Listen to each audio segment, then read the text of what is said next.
आज दुनिया जहान में हम चर्चा कर रहे हैं पाकिस्तान की ताज़ा जो सियासी हालत है और इमरान खान पर जो संकट के बादल मंडरा रहे हैं, इस बारे में कि क्या वो अपनी कुर्सी बचाने में कामयाब हो पाएंगे। इन तमाम सवालों पर हम चर्चा कर रहे हैं वरिष्ठ पत्रकार और दुनिया जहान की खबरों से हमेशा अपने आप को अपडेट रखने वाले सत्येंद्र रंजन जी से। सत्येंद्र जी, आपका बहुत बहुत स्वागत है। और पाकिस्तान की जो ताज़ा हालत है उसको आप बारीकी से देख रहे हैं। आप इसको किस तरह से देख रहे हैं, आज जो अभी तक की जो सियासी सरगर्मी वहाँ नजर आ रही है। देखिए, अगर जो वहाँ की जो नेशनल असेंबली है, जो पार्लियामेंट है, उसके इक्वेशन को देखें तो इमरान खान का बहुमत खत्म हो चुका है। न सिर्फ खत्म हो चुका है बल्कि बहुत अंतर से खत्म हो चुका है, क्योंकि उनके कम से कम 3 उनकी जो सहयोगी पार्टियाँ थीं, वो पाला बदल के विपक्ष के साथ चली गई हैं। और पहले जो ये कई दिनों तक चर्चा थी कि लगभग 2 दर्जन उनके अपनी पार्टी, जो उनकी पार्टी है पाकिस्तान तहरीक-ए-इंसाफ, उसके सांसद पाला बदल गए हैं। अब उसकी एग्ज़ैक्ट नंबर जो है, सही संख्या आ गई है, कुल 22 हैं। तो वो 22 भी जी। चले गए। तो 342 सदस्यों की नेशनल असेंबली में अब इनके साथ सिर्फ 142 सदस्य हैं और विपक्ष में 199 सदस्य हैं। तो जाहिर है अंतर इतना ज़्यादा है कि जब कभी मतदान होगा इनकी सरकार गिर जाएगी। ये तो हम्म। सामान्य संसदीय प्रक्रिया की बात हुई। लेकिन जी। देखिए, जो नेशनल असेंबली की बैठक जो बुलाई गई वो 25 तारीख को शुरू हुई। स्पीकर ने उस दिन तुरंत बैठक को स्थगित कर दिया एक सदस्य को श्रद्धांजलि देने के बाद। फिर 28 हम्म। तारीख को बुलाई गई। 28 तारीख को हुई तो उसे उसमें जो अविश्वास प्रस्ताव को केवल पेश हुआ, उस पे चर्चा नहीं कराई गई। उसको 31 तक यानी आज तक के लिए स्थगित कर दिया गया और आज जैसे ही फिर से सदन बैठा उसको होगी। तो यह जो चीज़ें चल रही हैं और वहाँ जो गतिविधियाँ चल रही हैं, उसमें सेना की क्या भूमिका है, इस पर ध्यान केंद्रित हो गया है। क्योंकि कल दिन भर ये खबर चली कि आज रात में 8 बजे, यानी पाकिस्तान का जो 8 बजे हमारे यहाँ 8:30 होता, कि इमरान खान राष्ट्र को संबोधित करेंगे। अचानक वो जी। संबोधन नहीं हुआ। तो हम्म। और फिर बताया गया कि आज खबर ये छपी कि आर्मी जनरल्स ने, मिलिट्री जनरल्स ने उनको सलाह दी कि आप पब्लिक में मत जाइए। क्योंकि इस बीच एक और मामला जो विदेशी हस्तक्षेप का आ गया है। जो इमरान खान ने संडे को जो रैली हुई, खुलेआम आरोप लगाया कि एक विदेशी देश ने, जिसका अब नाम भी आ गया है, कि अमेरिका ने उनको धमकाया कि अगर आप रूस का साथ मत दीजिए, अभी जो विवाद चल रहा है, अन्यथा आपकी सरकार नहीं चलने दी जाएगी। इसको लेकर 2 दिनों से वहाँ काफ़ी उसमें सरगर्मी चल रही है और उसमें इमरान खान की पार्टी की तरफ से कहा गया है कि वो सुप्रीम कोर्ट के चीफ जस्टिस को वो चिट्ठी दिखाने को तैयार हैं। अभी ताज़ा खबर आई है, इसके बाद मैं बात खत्म करूँगा, कि आज वहाँ पर उनकी जो नेशनल सिक्योरिटी काउंसिल है उसकी मीटिंग हुई। बताया गया है कि उसमें वो चिट्ठी रखी गई और उस चिट्ठी से नेशनल सिक्योरिटी काउंसिल के लोग बहुत खफा हुए। उन्होंने फैसला किया है कि कल विदेश मंत्रालय में अमेरिकी राजदूत को बुलाया जाएगा और इसे कोट अनकोट अनडिप्लोमेटिक बिहेवियर जो अमेरिका ने किया है उस पर विरोध जताया जाएगा। तो इसमें अमेरिका, सेना, जो पॉलिटिकल फोर्सेस हैं, ये सब की भूमिका बन गई है। इसमें चीजें सचमुच किधर जा रही हैं अभी कहना मुश्किल है। संसदीय हम्म। बहुमत इमरान खान खो चुके हैं।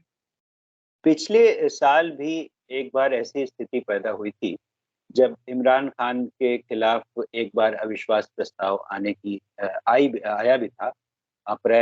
शायद फरवरी की बात है।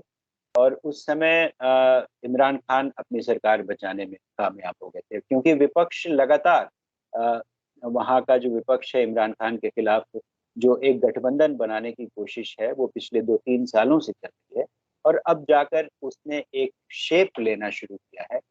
और आज जो स्थितियां बनी हैं उसमें ऐसा लगता है कि जैसे इमरान खान की सरकार अब गई या तब गई। इस तरह से जो खबरें आ रही हैं उससे तो लगता है कि पाकिस्तानी सेना जो है वो इमरान खान के एकदम खिलाफ है और उनके रिश्ते एकदम बिगड़े हुए हैं। तो क्या अब आने वाले वक्त में जो भी 2-3 दिनों का इन्होंने वक्त लिया है उसमें क्या वो अपने इन रिश्तों को भी सुधारने की कोशिश करेंगे, या फिर जो सांसदों की का जो जोड़ तोड़ है उसमें वो लगेंगे? क्या आपको ऐसा लगता है कि सरकार बचाने की जो उनकी अपनी मुहिम है, कोशिश है, उसमें वो कामयाब होंगे? तो 30 सदस्य जो जिन जिन लोगों ने अभी पाला बदला है वो फिर से लौट के आ जाएंगे, ये कहना बहुत मुश्किल है। लेकिन अगर सेना का रुख बदलता है, उसमें एक एक प्लेयर चीन भी है। आज ही ये खबर आई जी। है कि चीन ने पाकिस्तान को $4.2 बिलियन और की अतिरिक्त सहायता देने देने का फैसला किया है। और चाहे सरकार चीन में पाकिस्तान में किसी की भी आए, आज की जो वहाँ स्थिति है वो चीन को नाराज करने की हद तक नहीं जा सकती है। तो अब इसमें चीन की भी क्या मंशा है, आर्मी जो मिलिट्री जनरल्स हैं वो इसका भी ख्याल रखेंगे। एक संभावना यह है कि नेशनल असेंबली को भंग हो जाए और इमरान खान कार्यवाहक प्रधानमंत्री रहें और अगले कुछ महीनों में वहाँ नए चुनाव हों। इस बात की संभावना बनी हुई है। केवल उसमें तकनीकी पहलू यह है कि क्या इमरान खान अभी अगर सिफारिश करेंगे तो राष्ट्रपति को मानना चाहिए। लेकिन ये बातें तब होती हैं जब बहुत हेल्दी डेमोक्रेसी हो। जब अब जिस ढंग से वहाँ के स्पीकर व्यवहार कर रहे हैं, 25 तारीख से लेकर आज तक किया है, तो कोई संसदीय व्यवहार नहीं है।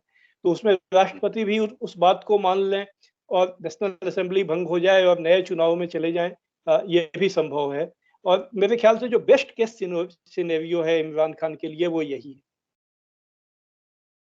तो अब जो स्थिति बन रही है उसमें जिस तरह से मरियम नवाज जो हैं वो सामने आई, या बिलावल भुट्टो ने अपना जो बयान दिया और वो इस्तीफा मांग रहे हैं, जैसे जो विपक्ष का जो एक तरीका होता है आमतौर पर कि शुरू में ही मोरली उनको डाउन करने की कोशिश करें कि भाई अब तो आप विश्वास खो चुके हो, आप इस्तीफा दे दो। तो क्या ये रणनीति जो है वो इमरान खान पर किसी भी तरह चलेगी, ये काम आएगी? क्योंकि इमरान खान जिस तरह से राष्ट्र को संबोधित करने वाले थे उन्होंने टाल दिया, और इससे लगता तो नहीं कि उनके रुख में कोई बदलाव आने वाला। उनके एक मिनिस्टर ने आज ही कहा है कि वो एक चैंपियन खिलाड़ी रहे हैं और जब वो जी। क्रिकेट खेलते थे तो आखिरी बॉल तक वो संघर्ष करते थे। तो यहाँ हुँ, पॉलिटिक्स में भी वो लास्ट बॉल तक खेलेंगे। वो जी। आखिरी बॉल फेंके जाने के पहले तक उन्होंने न तो तब हार मानी, कभी क्रिकेट में हार मानी, और ना वो उनके स्वभाव में नहीं है कि वो हार मानेंगे। ये उन्होंने एग्जैक्ट यही कहा है कि वो लास्ट बॉल तक खेलेंगे। तो इससे तो नहीं लगता है कि वो इस्तीफा देंगे। पार्लियामेंट में हुँ, हारने के बाद तो देना ही पड़ेगा। या बिल्कुल। इस बीच अगर कोई समाधान निकल आता है तो देखने की बात होगी। चलिए, ये बहुत दिलचस्प है। फिलहाल तो पाकिस्तान की राजनीति पर भी नज़र डालना एक दिलचस्प तो है ही। भारत में वैसे भी पाकिस्तान में जो भी हलचलें होती हैं उसको लेकर के, चाहे वो क्रिकेट मैच हो, चाहे वहाँ के जो भी सियासी हालात हों, उसको लेकर के हमारे देश में भी खासी दिलचस्पी देखने को मिलती है। हम ये चर्चा जारी रखेंगे। फिलहाल आज के लिए इतना ही, और कल या परसों हम फिर इन तमाम सवालों पे आपसे बात करेंगे। सत्येंद्र जी, बहुत-बहुत शुक्रिया। जी, नमस्कार।